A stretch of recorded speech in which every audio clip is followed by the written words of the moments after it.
Dans un coin reculé du monde, là où la terre semble rejoindre le ciel, s'étendent les mythiques jardins de lumière. Ce lieu, entouré de montagnes embrumées et caché des regards indiscrets, est habité par des créatures que l'on dit être ni tout à fait humaines, ni tout à fait divines. Ces jardins, resplendissants grâce à une floraison perpétuelle, contiennent des plantes luminescentes qui brillent d'une lumière douce et apaisante, illuminant le ciel nocturne sans besoin des étoiles. Parmi les habitants de ce royaume, il y a Eogan, un jeune garçon au cœur pur et à l'esprit curieux, qui a toujours rêvé d'explorer les limites de son monde. Chaque plante des jardins semble murmurer un secret que nul autre humain n'a su entendre.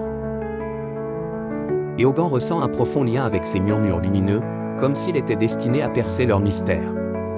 Une légende raconte que celui qui parviendra à comprendre le langage des jardins découvrira un pouvoir capable de changer le cours de l'histoire. Eogan, déterminé à accomplir son destin, décide d'entreprendre ce voyage initiatique. Son périple l'amène à rencontrer Thalia, une gardienne des jardins dotée de la capacité de communiquer avec la nature.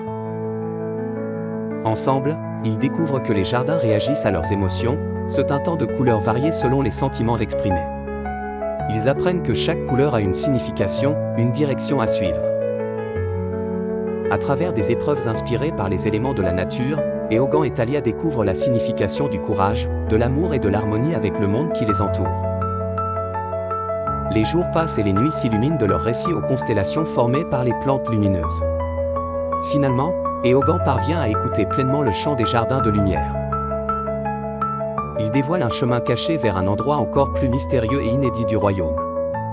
L'endroit promet enfin de révéler l'emploi d'une vie en équilibre, respectueuse de la nature et épanouissante pour toutes les créatures de ce monde. À son retour, Eogan n'est plus le même, il est à présent le gardien d'une nouvelle ère pour son peuple, un sauveur aux dons lumineux connecté à la terre elle-même.